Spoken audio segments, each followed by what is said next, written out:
Perfecto. Muy bien, nuevamente, buenas noches a todos, sean bienvenidos a la tercera teleconferencia del curso Macroeconomía. En esta oportunidad vamos a trabajar la temática de la última actividad, de la actividad final, ¿sí? Sé que estamos todavía haciendo la actividad, la penúltima actividad, pero en nuestra última teleconferencia y la vamos a utilizar para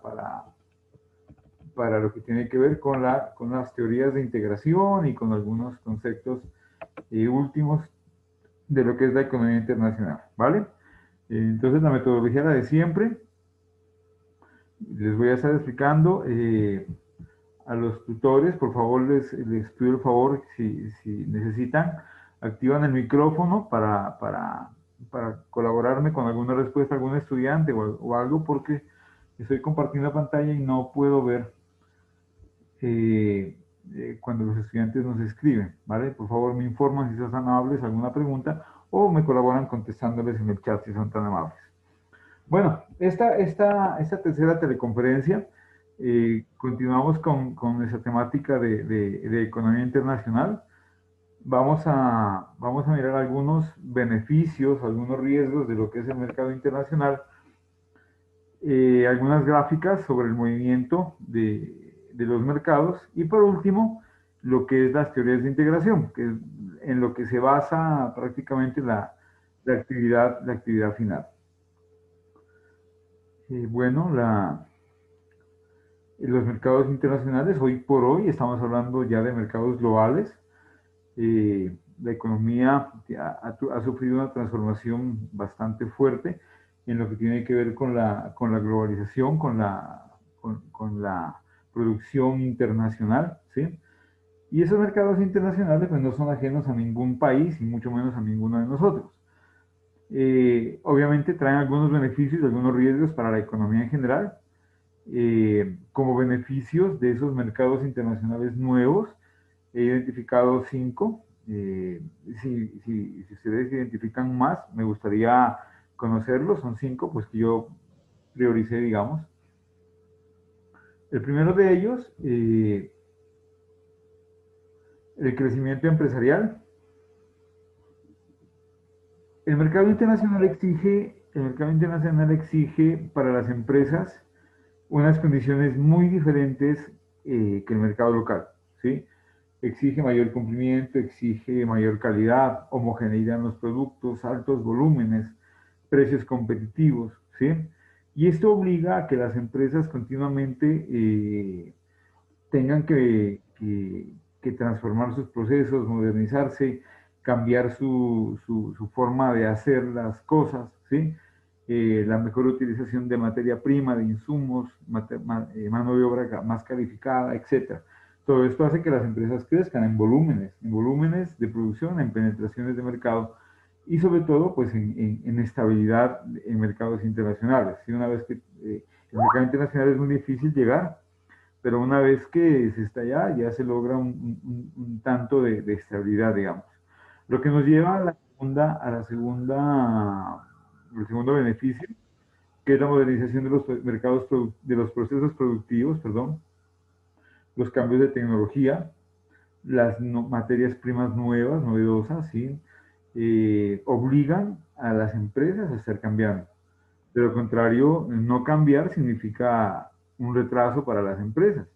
Y por esto, en el mercado internacional, la tendencia es digamos, hacia las economías de escala más avanzadas, es decir, tener muchos volúmenes o volúmenes de producción mucho más altos y manejar costos más bajos, ¿sí? Que es la idea para poder mantenerse en los mercados internacionales.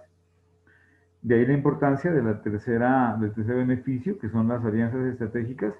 Ya los habíamos tratado, tal vez en otra web, alianzas estratégicas con proveedores, con otras empresas de la misma línea, con distribuidores, ¿sí? Con la CI, con las comercializadoras internacionales, etcétera. La idea es generar alianzas, amistades, hacer equipo. Incluso existen planes padrino que se trabajan a través del Ministerio de Comercio para que las grandes empresas que tienen ya un roce, una historia, digamos, en el mercado internacional, le den la mano a las empresas nuevas. La diversificación de mercados es un beneficio para toda la economía, pues a través de los estudios de mercado que se hacen que hace el ministerio, que hacen las embajadas, etcétera, se logran identificar nuevos productos que el mundo necesita y que nosotros podemos producir, ¿sí? Y de igual manera se identifican productos que nosotros como colombianos necesitamos y no podemos producir o que estamos consumiendo a costos altos. Entonces esa diversificación de mercados de doble vía, de importación y de exportación, es muy favorable para la economía, para todos en sí. Los incentivos gubernamentales, eliminación de algunos aranceles, las zonas francas, eh, la importación de maquinaria, la importación de materias primas, sin aranceles, bueno, etcétera, son una cantidad de incentivos gubernamentales que facilita y fomenta el crecimiento de las empresas que tienen o están orientadas hacia el sector de la exportación. Digamos que la exportación en ese momento es el eje del desarrollo, de los planes de desarrollo, pues digamos, del gobierno para la economía. Pues estamos hablando de altos volúmenes y de nuevos mercados, ¿cierto? Pero así como encontramos beneficios, también encontramos riesgos. El riesgo cambiario, el primero, ya lo habíamos trabajado en el ejercicio del tipo de cambio, nos dimos cuenta los riesgos a los que están sometidos tanto exportadores como importadores por el tipo de cambio. Obviamente hay técnicas de controlar, ¿sí? A través de las teorías de paridad del tipo de cambio se puede manejar un poco el riesgo cambiario, pero sin embargo, para el común de las personas que trabajan con esto, pues es un poco complicado y el riesgo es bastante alto. Pues otros riesgos, el rechazo de la mercancía en el mercado internacional, el abastecimiento, perder los mercados, el orden público en los países, las dificultades del transporte, los cambios en las políticas comerciales, bueno, etcétera. Son muchos los riesgos que el comercio internacional trae para las personas, para quienes están involucradas en este negocio. Lo importante es conocerlos, conocer los riesgos, y una vez que se conozcan los riesgos, pues obviamente ya es más fácil trabajarlos, ¿sí? Atenderlos, convertir esos riesgos en oportunidades de alguna manera, ¿sí? Para que esos riesgos pues no nos mermen comercialmente, sino que por el contrario, al conocerlos, podemos prepararnos y enfrentarlos de la mejor manera. Son muchos más los riesgos, ustedes podrían identificar seguramente entre los estudiantes a la gente que trabaje con el comercio internacional y nos podrían dar luces sobre riesgos y ventajas del comercio internacional. ¿Estamos de acuerdo, muchachos? ¿Alguna pregunta, alguna duda?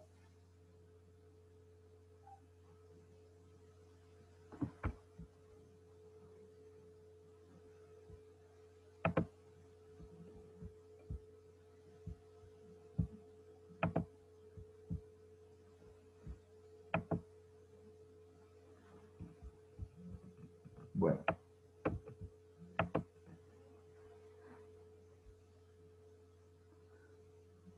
les decía que la economía hoy es un mercado global, ¿sí?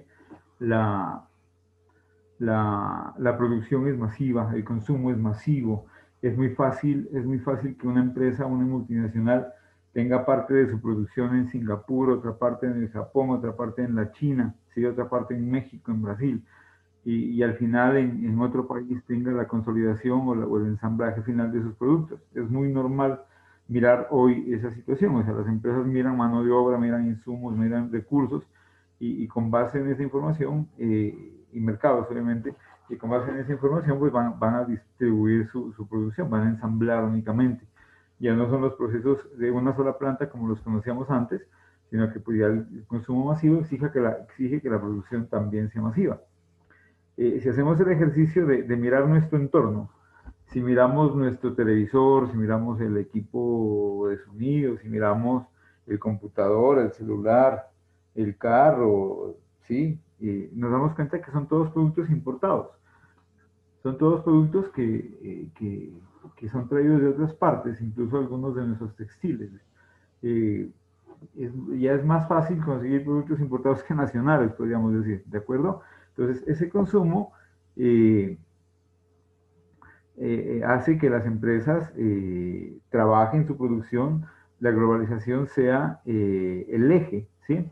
El eje del momento en la economía, y de ahí la importancia de manejar las exportaciones y las importaciones de la mejor manera, ¿sí?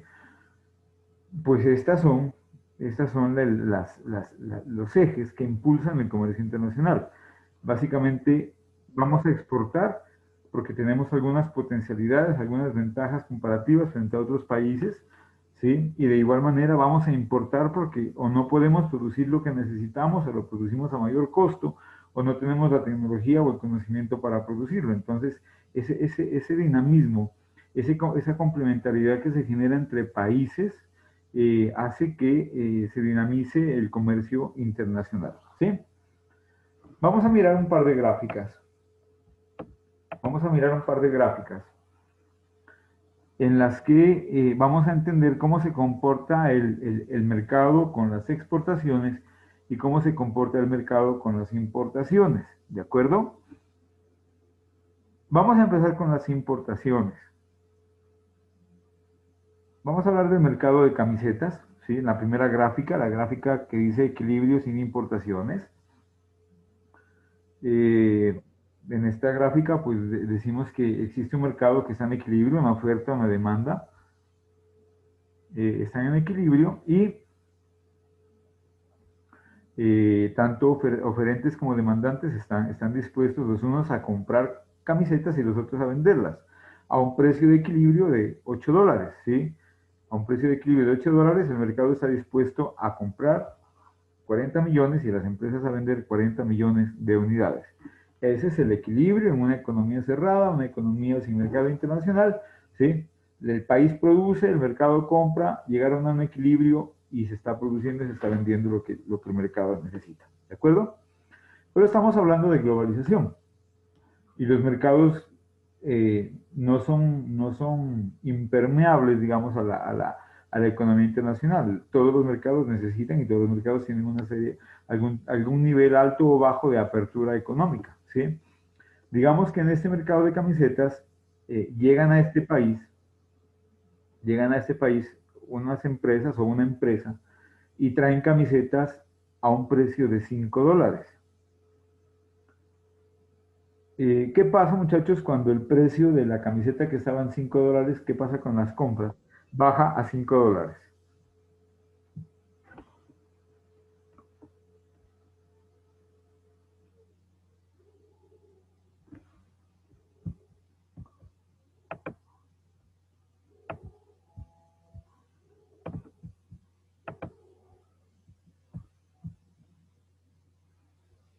No sé cómo mirar lo que me están escribiendo.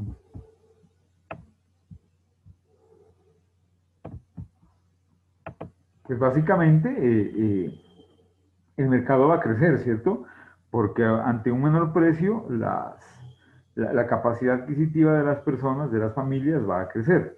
En este ejemplo es muy claro y nos dice que si el precio baja a $5, las familias que compraban 40 millones de camisetas, hoy están dispuestas a comprar 60 millones de camisetas, ¿sí? Primero porque el precio está más bajo y segundo porque la capacidad adquisitiva sí lo permite. O sea, los recursos, se liberan recursos y pueden comprar mayor cantidad de camisetas, ¿sí? Pero resulta que se presenta una reestructuración en ese mercado interno. Teníamos unas empresas y un mercado, ¿sí? Estable, pero pues llega al mercado internacional, desestabiliza un poco ese mercado interno, hace que las familias puedan comprar más, pero las empresas, las que no pueden o no tienen la capacidad para llevar el producto a ese precio, a ese nivel inferior de $5, pues sencillamente tendrán que retirarse. Lo que hablábamos hace un momento entre las ventajas, tienen que modernizar su proceso productivo, si tienen que ser capaces de producir a menor precio, de lo contrario no van a poder competir en el mercado internacional. ¿Qué pasa? Que esas empresas nacionales se van a ver desplazadas y muchas van a renunciar, muchas van a dejar de producir y por eso de las 40 millones de camisetas que producían, ahora solamente van a producir 20 millones, ¿sí? 20 millones El mercado compra 60, lo que quiere decir que el mercado internacional le queda un espacio gigantesco de 40 millones de camisetas, ¿sí? Es decir, se adueña, el mercado crece y de ese mercado agrandado, el mercado internacional se apropia del 66.666%, dejando un 33.33% para el mercado, para los productores nacionales, ¿sí? Obviamente esto tiene sus ventajas, tiene sus desventajas. Ventajas para el consumidor porque va a encontrar en el mercado pues, productos a menor precio, pero en el mercado interno pues las empresas, algunas van a cerrar, tendrán que despedir personas, eso es una cadena, a la vez esas empresas no van a poder comprar materia prima y se van a ver afectadas toda la cadena productiva de ese producto porque se han visto desplazadas por esa empresa, puede ser una o varias las empresas que están importando, ¿sí? Pero eso es básicamente lo que sucede con el mercado internacional, cuando llega un producto desde el extranjero. ¿Estamos de acuerdo, muchachos?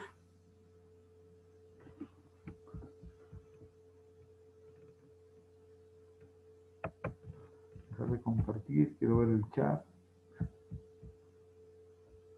Vale. Vuelvo a compartir entonces.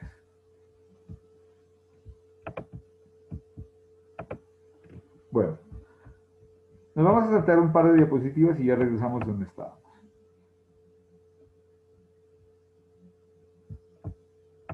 Bueno, acá. Esta primera gráfica que está aquí es la gráfica, la última, la que habíamos visto. Es esta última es la primera de esta diapositiva, ¿sí? El mercado nuevo, donde los extranjeros se han apoderado de la parte del mercado y las empresas nacionales se han visto afectadas, ¿sí? Ahora, aunque estemos en un modelo de economía neoliberal, ¿sí? De apertura y globalización, no se pueden dejar de lado las medidas proteccionistas, ¿sí? El proteccionismo y el neoliberalismo son dos corrientes económicas contrarias, pero de la misma moneda. Apuntan hacia diferentes horizontes, pero no se pueden desprender la una de la otra. Es decir, no puede existir un modelo neoliberal sin tener medidas neoestructuralistas o proteccionistas, y no puede existir un modelo neoestructuralista completamente cerrado sin algún tipo de medida neoliberal, ¿de acuerdo? En ese momento, pues las economías del mundo básicamente es el neoliberalismo, la globalización, la apertura, pero los países pueden y deben de alguna manera proteger la industria nacional, ¿sí? Cuando así lo puedan hacer. No siempre tienen la libertad para hacerlo. Miren que hace, un paréntesis, ahí hace un par de meses, Colombia implementó un arancel para un producto que venía, no recuerdo el producto, un producto que venía de la Comunidad Económica Europea y la Comunidad Económica Europea, ese producto pues ya estaba en negociación, ya estaba funcionando y pues de inmediato la Comunidad Económica Europea colocó la queja ante la Organización Mundial del Comercio para que Colombia elimine ese arancel que había colocado, ¿sí? ¿Por qué? Porque estaba afectando el mercado internacional, ya estaba, y era algo ya predeterminado, ¿de acuerdo? Bueno, es decir, entonces, esto para decirles que aunque quiera a veces puede hacerlo y otras veces no puede hacerlo. Vamos a nuestro ejemplo. Teníamos las camisetas, las empresas fueron desplazadas, el mercado creció, bueno, etcétera, todo esto. Supongamos que el gobierno coloca un arancel de $2 por camiseta, ¿sí? O sea, por cada camiseta que entra al país, el comerciante tiene que pagar $2, ¿sí? Esos $2 se convierten en un costo para el comerciante. Si se convierten en un costo para el importador, es decir, si traía camisetas a $5, hoy tendrá que venderlas mínimo a $7, ¿sí? Solamente aumentando los $2 que está pagando por el impuesto, por el arancel, pues para poder cubrir sus costos, ¿de acuerdo? Es decir, el precio pasó de 5 a $7. ¿Qué sucede con el mercado? ¿Qué sucede con el consumidor? Siguiendo la misma lógica de la gráfica anterior, si la baja de precio hace que la capacidad adquisitiva aumente, la situación contraria, que el incremento de precio, hará que la capacidad adquisitiva disminuya, ¿sí? Si con la capacidad aumentada pasó a 60, digamos que con la capacidad adquisitiva disminuida pasó de 60 a 45 millones de camisetas, ¿sí? Esa fue la primera reacción del mercado. se produjo una disminución de 60 a 45 millones de camisetas. ¿Qué pasa con los productores? Algunos de esos productores podrán retornar al mercado, ¿sí? Los que estaban a $5, perfecto, se mantienen. Los que estaban entre 5 y 8 dólares, o entre 6 y 8 dólares, digamos, que se habían retirado, hoy a 7 dólares algunos podrán volver, otros definitivamente no podrán hacerlo. Y esto hará que al parte del mercado nacional lo recuperen las empresas nacionales. En nuestro ejemplo, decimos que el mercado llegó a 45 millones de camisetas, las empresas nacionales producían 20, a 7 dólares están dispuestas a producir 35 millones, es decir, 35 millones producen las nacionales, 45 millones compra el mercado, dejando una diferencia de 10 millones para el mercado internacional, para las empresas que vienen del extranjero, ¿sí? Entonces, miren, aquí hubo un reajuste del mercado, se bajó un poquito el precio de 8 dólares a 7 dólares, hubo cabida para el mercado internacional y el mercado interno creció, ¿sí? Entonces, esas son algunas de las bondades, digamos, que trae consigo la importación. Obviamente, algunas empresas que no estaban en capacidad de sostenerse en el mercado se vieron en la penosa necesidad de retirarse del mercado o incluirse en otra etapa del proceso de la cadena de valor de este producto. ¿Estamos de acuerdo? ¿Preguntas, muchachos? Dejo de compartir. ¿Qué duda tienen?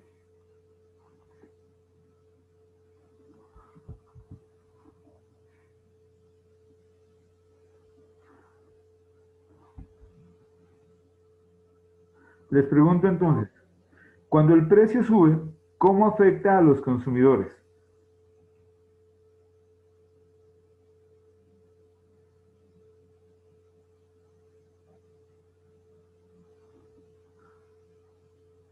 Ajá, hay menos efectivo. El poder adquisitivo disminuye. Perfecto, Alejandra. Se restringen las compras, correcto. Eso a nivel de las personas. Y a nivel del país, ¿qué pasa con la competitividad del país? Supongamos que el país, supongamos que Sudamérica sea un gran centro comercial y que cada país sea un local, ¿sí? Y que los precios en el local de Colombia subieron. ¿Qué pasa con la capacidad, con la competitividad del país Colombia cuando los precios suben?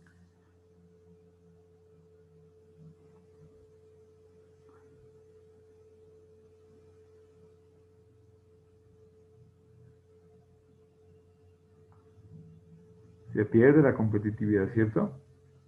Aumentan las importaciones. Correcto, se van al local vecino. De acuerdo, Laura. Esa es la correcta. O sea, se van al Ecuador, se van a Brasil. O sea, donde las empresas van a comprar donde esté el producto con mayor competitividad, ¿cierto? Y miren que aquí hay varios elementos que afectan esa competitividad. Está el precio, por un lado, ¿cierto? Pero también está el tipo de cambio. Recordemos que la moneda se devalúa y se revalúa. Para ser competitivo ya tenemos precios bajos, digamos, o precios controlados. ¿Qué necesitaríamos que esté la moneda? ¿Que esté devaluada o que esté revaluada? ¿Mm?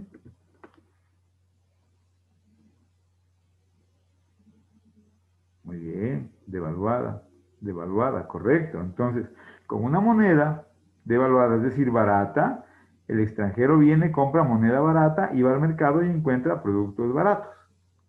Es decir, vamos a vender más, ¿sí? Lo contrario sería que los precios estén disparados, perdemos competitividad y si la moneda está revaluada, peor, ¿cierto? Perdemos completa competitividad. ¿Qué otras cosas se necesita para que el país sea competitivo? Tenemos moneda y tenemos precios. ¿Qué más se necesita?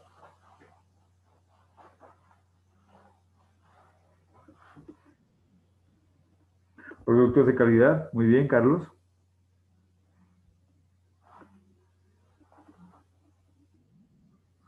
Calidad. Producción. Es decir, Mónica, ¿qué es producción? Que produzca. Innovación. Ujú. Marketing. El personal que trabaja en las empresas, ¿qué tiene que ser?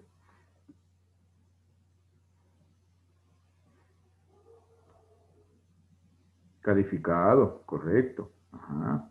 Las vías de acceso, ¿cómo tienen que estar?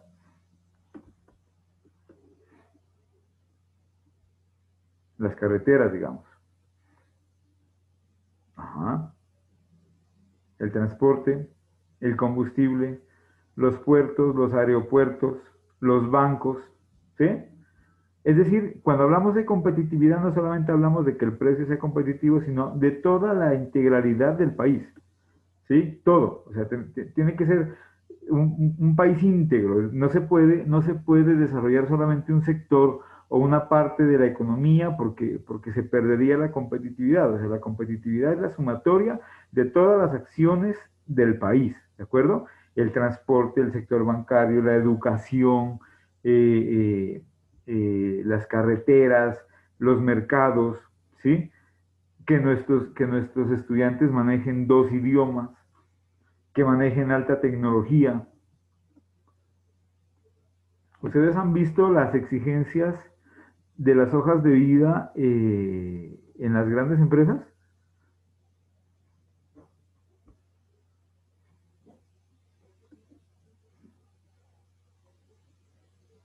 Tengo una duda, no he podido graficar las políticas del tema. Hay que graficarlas manual, ¿no? Son manual, el sistema no te va a arrojar una gráfica de esas, tienes que hacerlas manual. Es un cruce de dos gráficas nomás.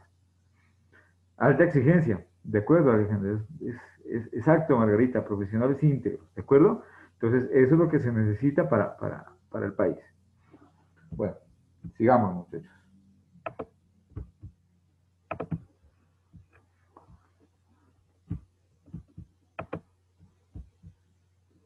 Vamos a retornar. Habíamos hablado de importaciones. Vamos a hablar ahora de exportaciones. Vamos a hablar de exportaciones. A ver, les pregunto, en estos días de pandemia, si en estos días de pandemia aprendimos muchas cosas, ¿cierto? Aprendimos algunas cosas de salud, algunas cosas de tecnología, bueno, de valores personales, etcétera.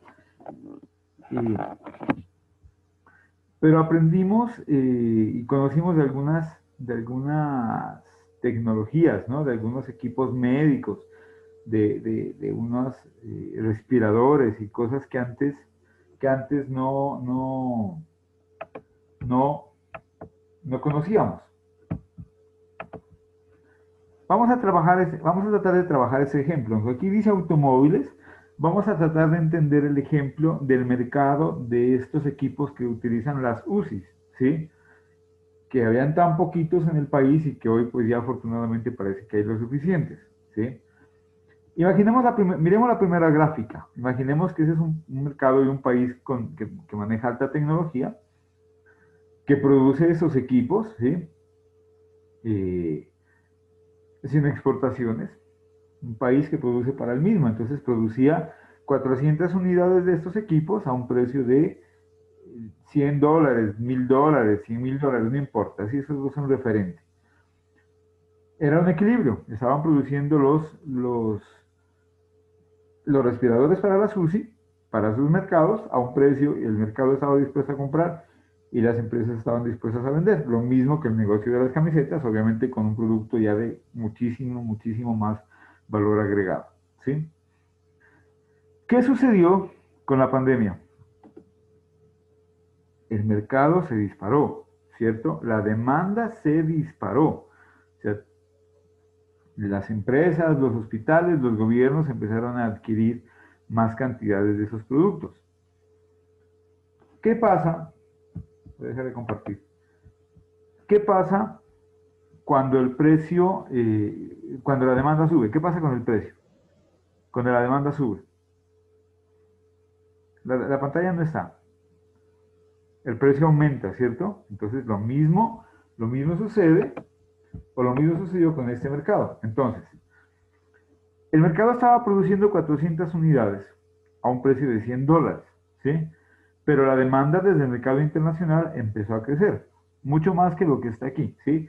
Pero digamos que la demanda pasó de 400 bueno, fue más, hasta llegar al tope de producción de la empresa, ¿sí? Hasta llegar a producir las 550 unidades que puede producir.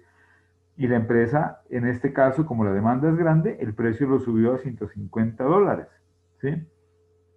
El mercado internacional los va a comprar.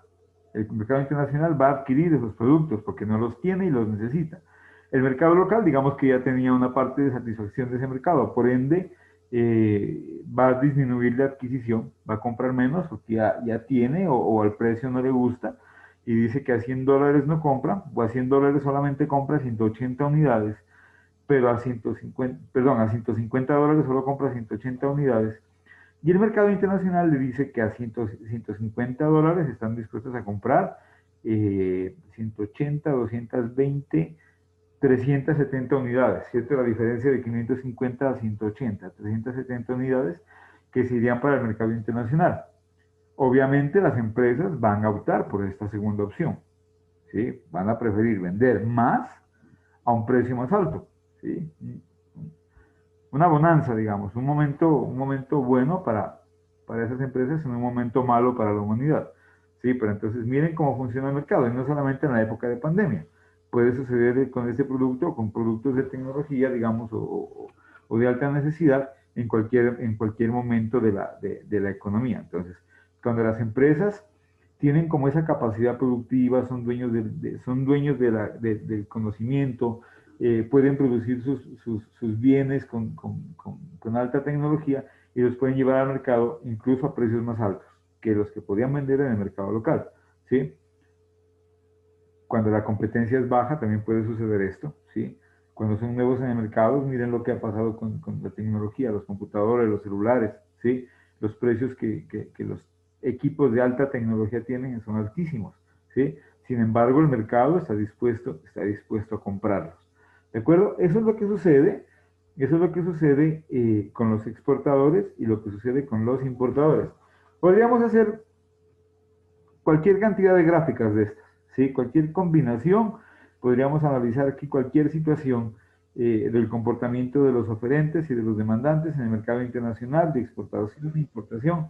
Lo importante es que comprendamos, ¿sí? Que no siempre es a la caída o siempre es a la baja o al alza, son situaciones diferentes.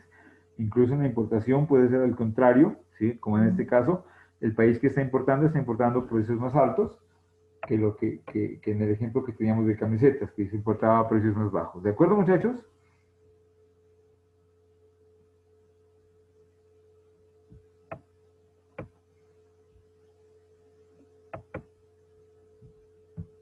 Bueno, antes de entrar a la integración económica, veamos qué preguntas tienen.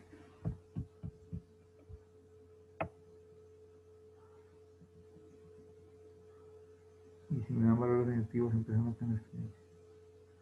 Y si me dan valores negativos, no entiendo la pregunta. Bueno, tanto así como monopolio es difícil, ¿no, Mónica? Porque el monopolio, pues digamos que es castigado y es prohibido, pero aunque existen algunos rasgos, ¿no? Algún manejo se da a esa situación. ¿Alguna pregunta sobre el comportamiento gráfico de las importaciones y las exportaciones?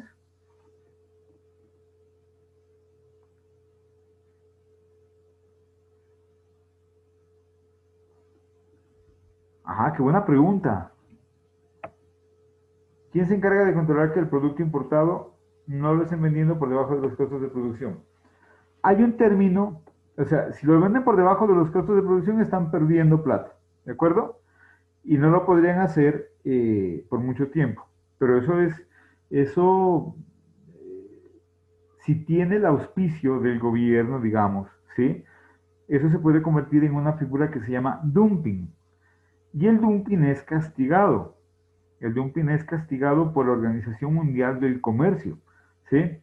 Por ejemplo, digamos que estamos produciendo zapatos en Colombia y están saliendo, se producen a $5 y los estamos llevando a vender al Ecuador a $3 y, bueno, pues si es una decisión empresarial, la empresa se puede quebrar por decisión de la empresa, pero si el Estado financia o le da subsidios a esas empresas para que puedan hacer eso, para que puedan penetrar mercados internacionales a costa de quebrar a los competidores, eso es dumping y lo voy a escribir aquí, dumping y lo controla la OMC, la Organización Mundial del Comercio, ¿sí? Y nos puede colocar castigos, ¿sí? Obviamente castigos comerciales, ¿no? Ya castigos gigantescos, bloqueos comerciales, por ejemplo, pero ya, pues eso ya son situaciones extremas.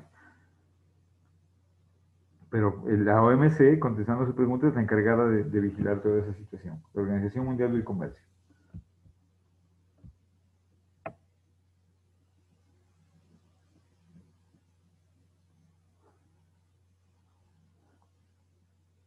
La idea es que no es avalado por el Estado, ¿no? Porque es un delito. O sea, sería como que el Estado esté cometiendo el delito. Pero lo que no puede hacer el Estado es financiar las empresas o ayudarlas para que las empresas puedan exportar por debajo del costo, ¿sí? Es decir, el costo de producción es $5 y recibe subsidios de $3, entonces le quedan 2 y entonces puede venderlo lo puede vender el producto en 3 con toda tranquilidad. Eso sí es dumping, eso es prohibido, sí, eso es prohibido. Aunque algunas figuras disimuladamente lo hacen, ¿no? Doble moral, Margarita, sí. Bueno.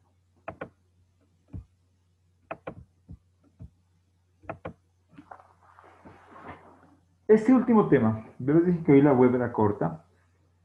Este último tema es la integración económica. La integración económica es como la primera parte de la globalización que hoy estamos viviendo, ¿sí? Eh, Hablando un poquito de historia, y tal vez ya les había contado, pero recordando un poco, eh, después de la Segunda Guerra Mundial, en la ciudad de Bretton Woods se crea la OMC, precisamente, que estábamos hablando. No se llamaba OMC, se llamaba GATT, G-A-T-T, Acuerdo General de Aranceles y Comercio. eh, pues como su nombre lo indica, solo era un acuerdo, ¿sí? Para controlar los aranceles y los impuestos, perdón. Los aranceles de comercio, perdón. Ya en el año 2000 se crea la Organización Mundial del Comercio, ya con sede y con presupuesto y con políticas y todo normal, ¿sí? Cuando era el GATT y la economía mundial estaba completamente cerrada, había un proteccionismo exagerado. Todo el mundo tenía mercancía y para la venta, pero nadie quería comprar. Pues sabemos que la Segunda Guerra Mundial fue en Europa. Los demás países no estábamos en guerra, pero mientras tanto, estábamos produciendo. Eh, pero nadie quería comprar. Todo el mundo quería producir para vender, pero nadie quería comprar. Entonces, el GATT empieza a hablar de las de los primeros acuerdos, ¿sí? Y habla de que se genere el comercio. El primer paso fue un comercio natural, lo llamaron. El comercio natural es ese comercio entre países vecinos, entre Francia, España, o Francia, Inglaterra, ¿sí? Colombia, Ecuador, Colombia, Perú, ¿sí? Vamos a comercializar entre nosotros. Con una característica, nos vamos a eliminar algunos aranceles, o sea, si estamos cobrando el 20% en el arancel de la papa, pues a nuestro vecino no le cobremos el 20, cobremos el 5 o el 6, ¿sí? Pero hagámonos pasito, digamos, o sea, colaborémonos, saquemos adelante el comercio. Esas fueron como las primeras pautas que se dieron de la integración. Por eso nos dice la definición que la integración se puede definir como un proceso cuando paulatinamente, es decir, paso a paso, no es abrupto, no es brusco, es lentamente, ¿sí? Se va presentando una creciente apertura e interdependencia política y económica entre las naciones que hacen parte del proceso. Es decir, vamos a eliminar ese arancel de la papa del 20 al 15%, pero no vamos a decir que desde mañana, sino que durante los siguientes 2 años se va a empezar se va a ir desgrabando, se va a ir bajando. Durante el siguiente año, cada mes, o durante los siguientes 5 años, dependiendo del producto, dependiendo del arancel y de la política económica. ¿De acuerdo? Entonces, ese arancel se va a ir disminuyendo paulatinamente e incluso en algunos casos se eliminan algunas barreras no arancelarias, pero lo más normal aquí es hablar de aranceles únicamente. Dice que en la integración económica un conjunto de países se unen, ¿sí? Nos unimos, hacemos equipo, hacemos un grupo con el fin de incrementar y facilitar el intercambio comercial en el marco de sus territorios. O sea, dentro de los países, ¿no? Entre los países, o sea, como si hiciéramos un país más grande entre Colombia, Perú y el Ecuador. Entre los tres nos unimos, tenemos un mercado más grande para comercializar. Por eso dicen en el marco de sus territorios. Los demás países van a querer vendernos porque ya somos un país, una economía más grande. Digamos, Colombia 50 millones, 30 del Ecuador 80 y otros 30 del Perú 110 millones, ¿ya? Entonces ya es muy atractivo, ¿no? Una población, un mercado de 110 millones de personas. Entonces los países que no son miembros de esa unión, pues van a querer ser parte o vendernos los productos, porque pues es mucho mejor vendernos a nosotros que somos 110 y no a su país que digamos en 30 o 40 millones.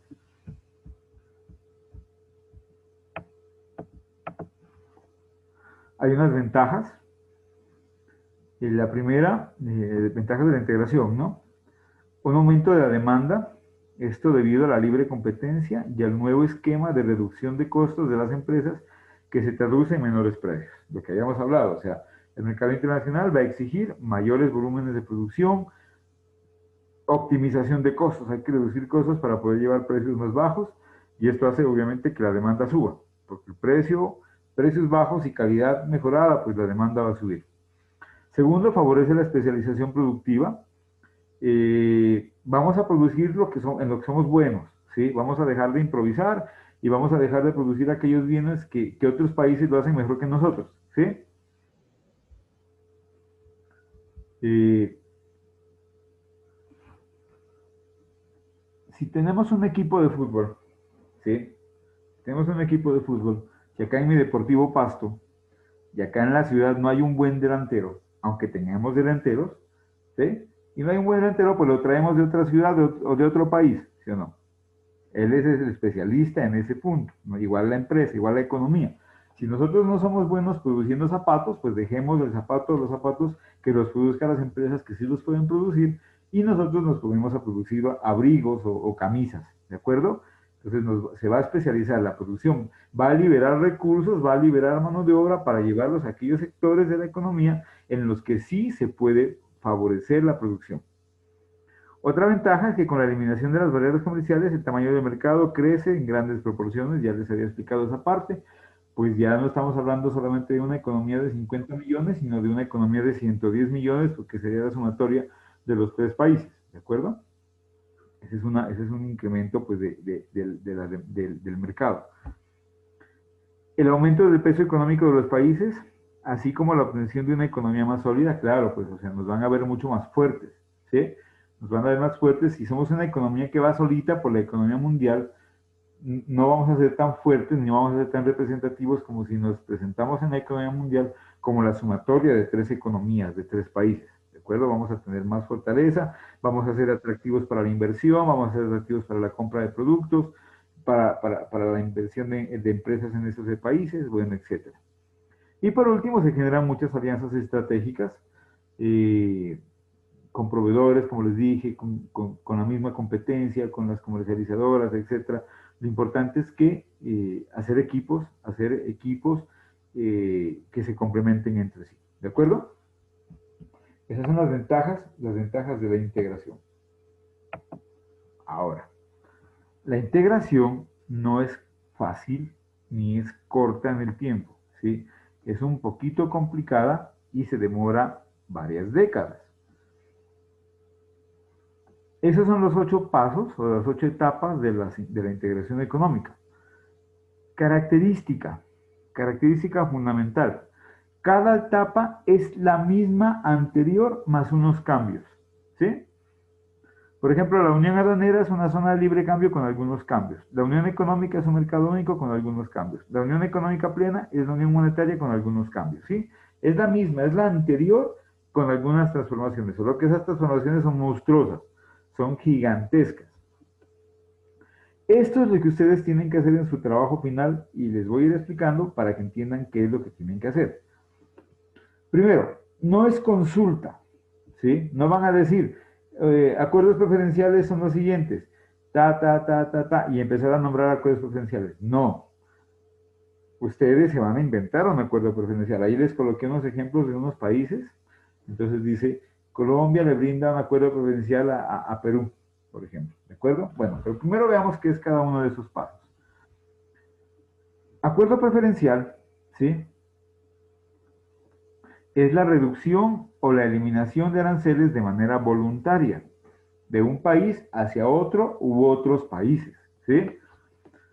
Con el fin de ayudarlo, de facilitarle su comercio, o se están ayudando los dos países, ¿sí? O sea, si usted me colaboró rebajando este arancel, yo le rebajo este arancel por acá, ¿de acuerdo?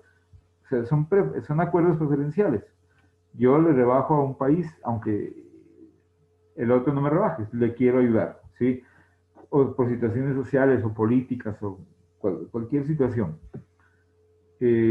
La Comunidad Económica Europea tiene con Colombia unos acuerdos preferenciales para algunas frutas y flores, ¿sí? Es decir, paga menos impuestos. Varios países le venden a la Comunidad Económica Europea frutas y flores.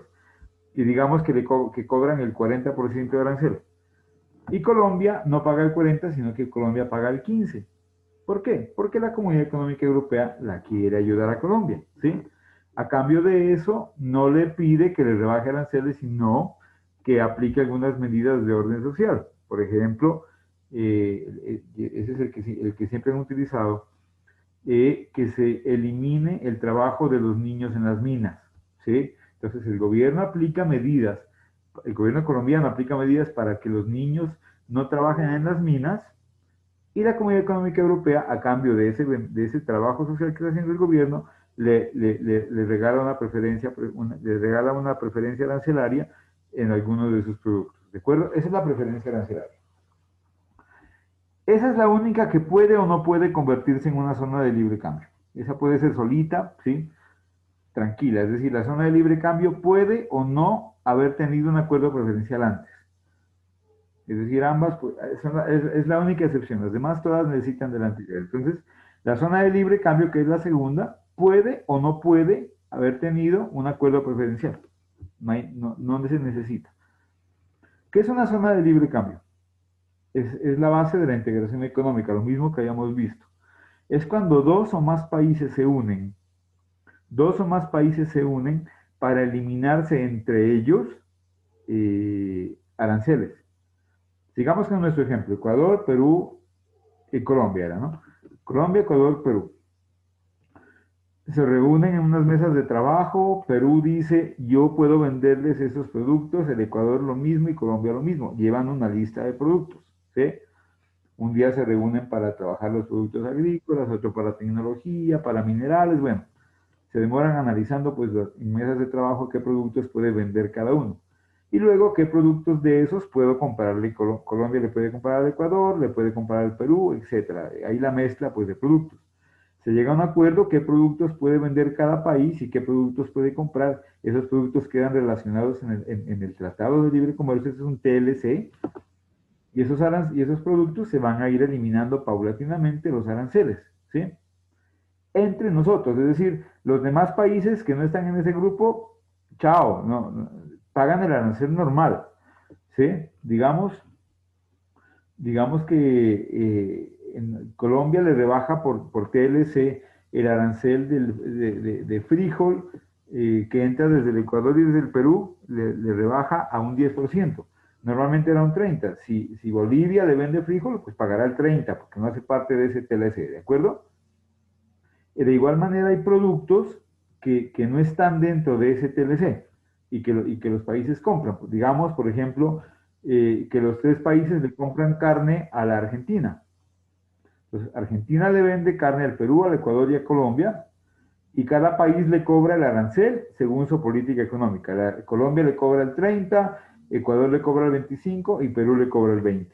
¿De acuerdo? Entonces, hay productos, los demás productos son libres, cada país es libre de cobrar a los demás países no miembros los aranceles que a bien tenga, lo que considere pertinente.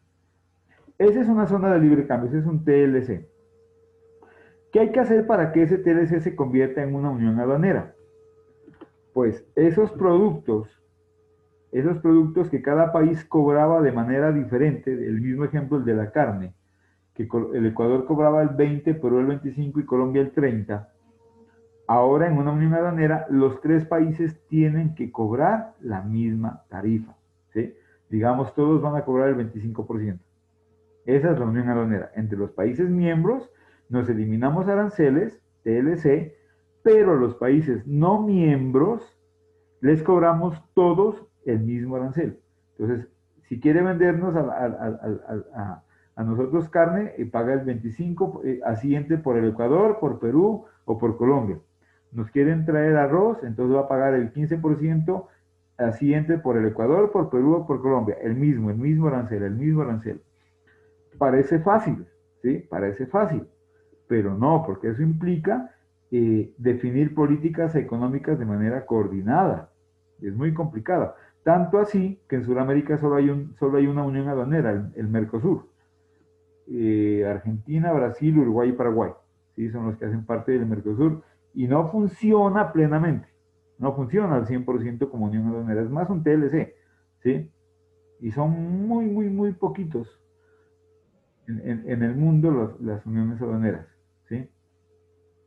Todo gira alrededor de los tratados de libre comercio. Entonces, miren, cómo se ha demorado y de complicado que la gran mayoría, ¿sí? Estamos todos en el segundo paso, en el TLC.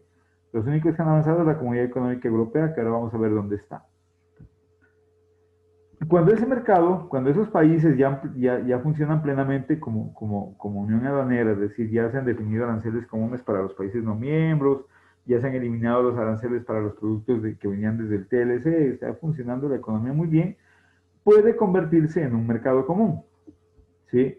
Y en un mercado común quiere decir que es una unión aduanera más la libre movilidad de capital y de mano de obra entre esos países. ¿Sí? Digamos que Perú, Ecuador Ecuador y Colombia, que eran TLC, se volvieron unión aduanera. ¿Sí? Ya funcionaban plenamente y ahora se pueden funcionar se pueden convertir en un mercado común. ¿Qué quiere decir? Que las personas del Ecuador, las personas de Perú y de Colombia, nos podríamos mover libremente y trabajar en cualquiera de los tres países, cosa que hoy por hoy se puede trabajar, pero es bien complicado. Si eso toca tener unos permisos especiales para trabajar en otro país. De igual manera, podríamos invertir en cualquier país. Es como si yo desde acá, desde Nariño, cojo mi plata y yo invierto en Cundinamarca, invierto en La Guajira, invierto en el Amazonas. ¿Sí? No hay ningún problema. Igual acá en un mercado común, o sea, nosotros como colombianos podríamos invertir en el Ecuador o en el Perú cuando nos convertamos en mercado común, ¿de acuerdo? Cuando ese mercado común ya funciona plenamente y para eso se necesitan varios años para que funcione perfectamente, se puede convertir en un mercado único, ¿sí? Es decir, un solo mercado los tres países. ¿Qué quiere decir esto? Que es un perfeccionamiento del mercado común. Se eliminan las fronteras físicas y técnicas, ¿sí? Esas fronteras que están entre países. eh, pues yo conozco acá la frontera de Rumichaca con el Ecuador. Yo no conozco el nombre de la frontera de Colombia con el Perú. Si alguno de ustedes la sabe, qué chévere, nos comparte. No sé cómo se llamará. Bueno, en todo caso, se eliminan esas fronteras. Los límites físicos, políticos del país, el mapa sigue siendo el mismo. El mapa peruano sigue siendo el mismo y el mapa ecuatoriano sigue siendo el mismo, solo que en la frontera se eliminan esas fronteras o esas barreras físicas y técnicas. Para eso tiene que haber ya una confianza gigantesca, ¿de acuerdo? O sea, porque ya no va a haber las aduanas entre ellos. Obviamente, si vienen de otros países, sí, pero entre los tres que estamos en el equipo, es como si fuéramos un país más grandecito, ¿de acuerdo? Se eliminan esas barreras. Creo que alguien escribió algo.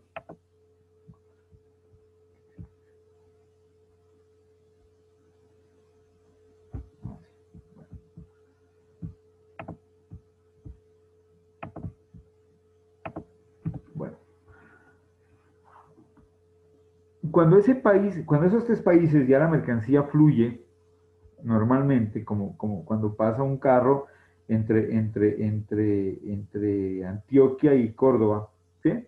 en el límite entre los dos departamentos no hay ningún control, igual que entre Nariño y Cauca, entre Nariño y Putumayo, si solamente hay un letrero que dice bienvenido al departamento del Cauca, ¿sí? Igual que en los países, bienvenido a Colombia, bienvenido al Ecuador, pero para los países miembros. Para los que no son miembros, obviamente va a existir una aduana, un control, etcétera, etcétera. Cuando eso funciona perfectamente, se puede convertir en una unión económica, ¿sí? Vamos a unir las tres economías.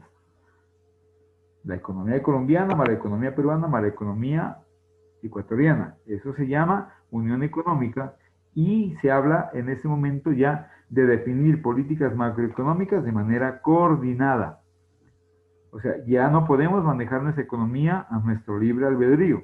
Perdemos esa libertad. Ganamos mercados, ganamos comercio y todo, pero perdemos esa autonomía. Ya no podemos tomar medidas macroeconómicas, políticas fiscales, monetarias, comerciales, autónomas. O sea, tenemos que sentarnos en la mesa y discutirlo con los señores ecuatorianos y peruanos que hacen parte de nuestra unión económica. Y entre todos definimos la política macroeconómica, ¿sí? Se nos va a regir la tasa de interés, algunas medidas de impositivas, etcétera, iguales para los, no iguales, pero sí coordinadas entre los tres países. Cuando eso ya funciona, es decir, ya las economías son muy parecidas, ya se han ido haciendo cirugías, digamos, las economías, se han hecho cirugías plásticas para que sean muy parecidas entre sí y se pueden convertir entonces, o pueden ya emitir una única moneda. El Ecuador deja de trabajar con el dólar americano, el Perú ya no va a trabajar con el sol, ¿no? La moneda peruana, y Colombia ya no va a trabajar con el peso. Eliminamos las tres monedas y colocamos una nueva moneda, ¿sí? Le van a colocar el nombre galeras, por ejemplo, moneda galeras, ¿sí? 5 galeras, 10 galeras, 8 galeras, ¿de acuerdo? La nueva moneda de esos tres países se va a llamar galeras y va a reemplazar a las otras tres monedas que existían antes. ¿Cuál moneda en el mundo ha hecho eso? ¿En qué países o dónde o qué ha pasado a ese aspecto? ¿O no existe ninguna moneda que haya reemplazado otras monedas como lo que les estoy contando? En Europa, dice Margarita, dice Mónica, dice Alejandra, el euro, ¿cierto? El euro reemplazó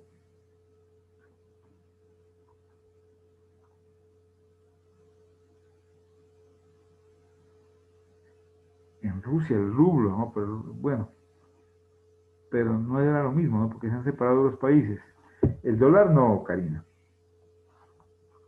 El euro sí, es la única moneda. Eh, reemplazó a la peseta, a la lira, al franco, bueno, todas las monedas de los países que hacían parte de la Comunidad Económica Europea.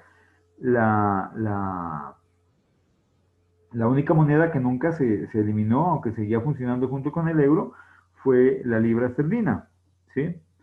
Pero recordemos que hace poco eh, la libra, Inglaterra salió de la Comunidad Económica Europea, eh, salió de la Comunidad Económica Europea y retomó su moneda, la libra esterlina. La verdad no sé, o sea, qué países usan el euro. Los países que usan el euro son los países de la Comunidad Económica Europea.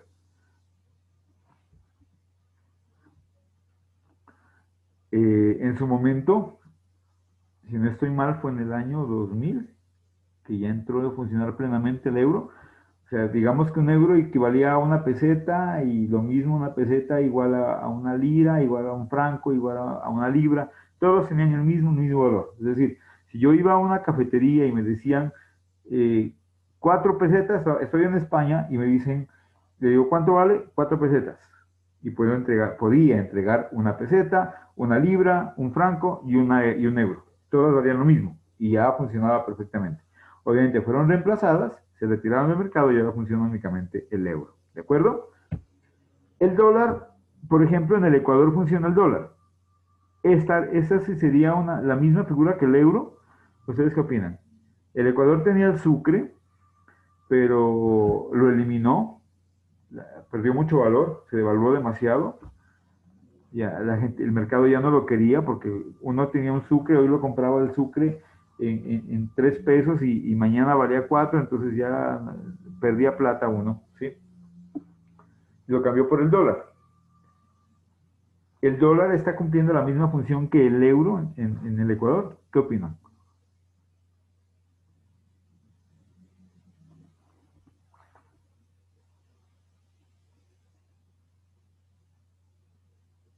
¿Qué pasó?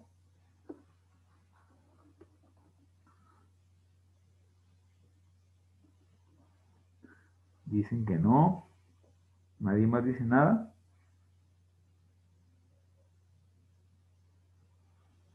Bueno, les decía, eh, unos países tomaron una moneda, tomaron sus monedas, la eliminaron y tomaron como moneda, crearon una moneda nueva, ¿cierto? Que es el euro. En el Ecuador eliminó el sucre y tomó como moneda el dólar. El Ecuador está cumpliendo, el dólar cumple la misma función que el euro, ¿sí?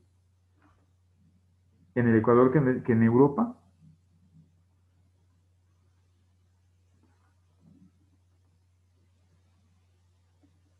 No, ¿no es cierto? Claro, porque el Ecuador no tiene ninguna influencia en el manejo de la moneda americana. Está utilizándola, pero no puede definir ni tomar ninguna medida de orden monetario para manejar esta moneda. Mientras que los países en la Comunidad Económica Europea sí, porque es su moneda. Es su moneda, es como para nosotros el peso, para ellos el dólar, el euro. Para el Ecuador el dólar no es su moneda. La utilizan como medio de cambio, pero no es su moneda.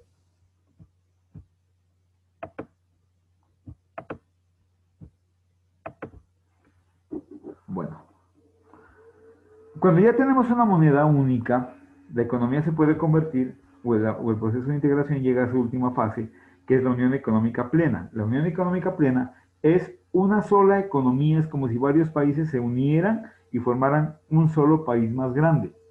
¿Sí? Funciona, en Colombia el Banco de la República es el Banco Central, allá pues funciona el Banco Central Europeo, eh, maneja para toda la economía de todos los países, la misma moneda para todos, la misma tasa de interés, los salarios, el salario mínimo, todo el manejo económico, toda la política es la misma, exactamente igual para todos los países, ¿de acuerdo? Exige gran esfuerzo, gran sacrificio para los países mantener el ritmo, ¿sí? El ritmo de todos para mantenerse. Han habido situaciones como las de Grecia, por ejemplo, que no podía mantener el ritmo de crecimiento de los demás y tuvo que recibir ayuda de la Comunidad Económica Europea para mantenerse, ¿sí? Del resto, pues, está funcionando perfectamente la Comunidad Económica Europea. Pero miren de lejos que estamos. Estamos como a un siglo de distancia desde que estamos en el TLC, nosotros, allá en el segundo paso, a una unión económica plena. ¿Sí? Se han hablado, se ha tratado de convertir el CAN, la Comunidad Andina de Naciones, en una unión aduanera. Solamente el nombre, pero no funciona. ¿Sí? Es muy difícil, situaciones sociales, situaciones públicas, el orden político de los países es muy complicado y no nos ha permitido avanzar en ese aspecto. ¿Qué tienen que hacer ustedes, muchachos? Ustedes tienen un ejemplo, tienen un cuadro que dirigen. Ah, no, miento. Ustedes van a explicar, el cuadro me parece que no lo hacemos este periodo. Ustedes tienen que explicar las características de estas uniones aduaneras y tienen que ir montando ejemplos, ¿sí? Pueden ir montando ejemplos entre países, se los pueden inventar, preferible, ¿sí? Preferible que se los inventen para dinamizar, o sea, para generar conocimiento, o sea, no es consultar quién es una unión aduanera, sino una unión aduanera, vamos a crear una unión aduanera entre estos 4 o 5 países y para eso tenemos que cumplir con estas condiciones, ¿de acuerdo? Vamos a crear una moneda única entre nosotros y se va a llamar Suramérica, ¿de acuerdo? Bueno, eso es lo que van a hacer ustedes, van a explicar las características y van a organizar todo el proceso de integración, ¿de acuerdo, muchachos? Esta información les va a llegar al foro, les va a llegar al foro. eh, ahorita pues al foro que está trabajando esa actividad, pero también cuando acaben esa actividad pues les va a llegar al foro de la actividad final para que tengan esta información a mano, ¿de acuerdo? Preguntas, muchachos, ¿qué dudas tienen?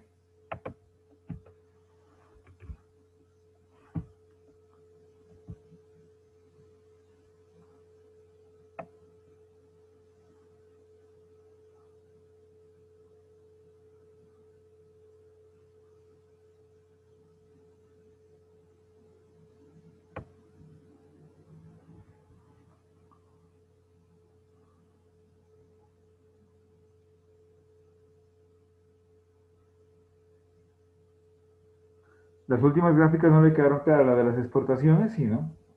Esa fue la última. Vamos a revisarla. Sí, sí, ahí está la desistencia, Karina, en el chat está, por favor. Vamos a mirar la gráfica. Me pide que no entendieron una parte de la gráfica. Aquí está la última. No, esta es. Es que le hicimos en desorden. Esta es la de las exportaciones. En un mercado con exportaciones, digamos que hay un mercado, unas empresas produciendo para el país, ¿sí? Estados Unidos tiene alta tecnología y produce maquinarias de alta tecnología para su país, ¿sí? Hay un equilibrio de mercado, se venden 400 unidades a un precio de $100. Colocamos como ejemplo las máquinas, la maquinaria o los equipos médicos de las UCIs, que para la época de pandemia que tanto se necesitaron los respiradores, los famosos respiradores. Digamos que se estaban produciendo 400 respiradores en un año a un precio de $100. Ese era el equilibrio. Pero el mercado empezó a exigir más. El mercado internacional empezó a demandar producto, ¿sí?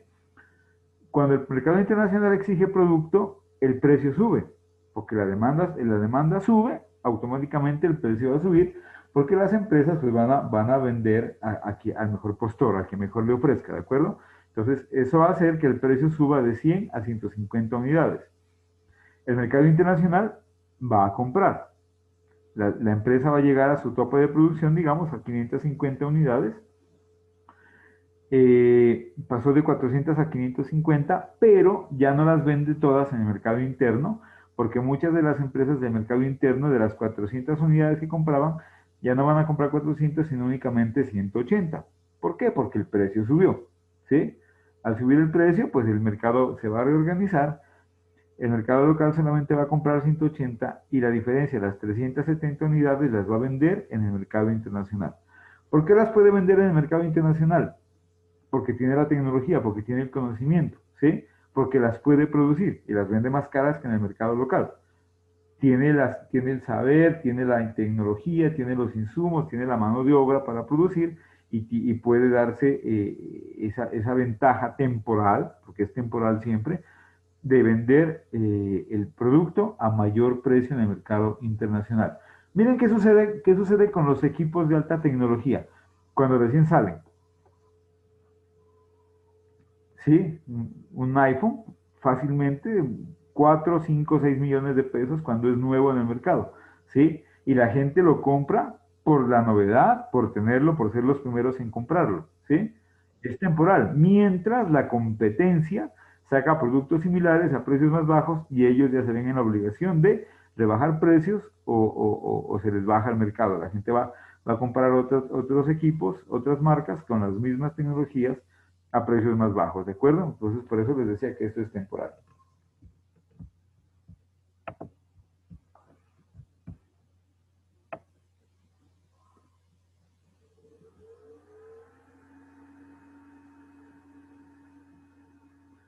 ¿Listo? Mary, ¿le quedó clara la pregunta? ¿La respuesta?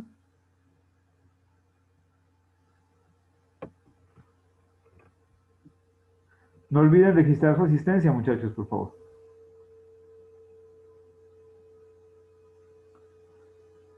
Bueno, muchachos, no me resta sino agradecerles. Eh, Sigo esperando pues sus aportes en el foro. Si necesitan pues más explicaciones de los temas que estamos haciendo en este momento, del modelo ISLM, ¿no? Pues nos reunimos y trabajamos otra sesión con muchísimo gusto. Por ahora, muchachos, feliz noche, que descansen a los docentes, a los doctores, muchísimas gracias por haber participado. Gracias a Dios no tuvimos ningún contratiempo. Esta mañana el clima aquí estaba tenaz, estaba una llovizna impresionante y se caía el internet cada rato. Menos mal, todo salió perfecto. Muchas gracias, muchachos. Doctora Marta, que tenga una feliz noche. Muchas gracias a todos.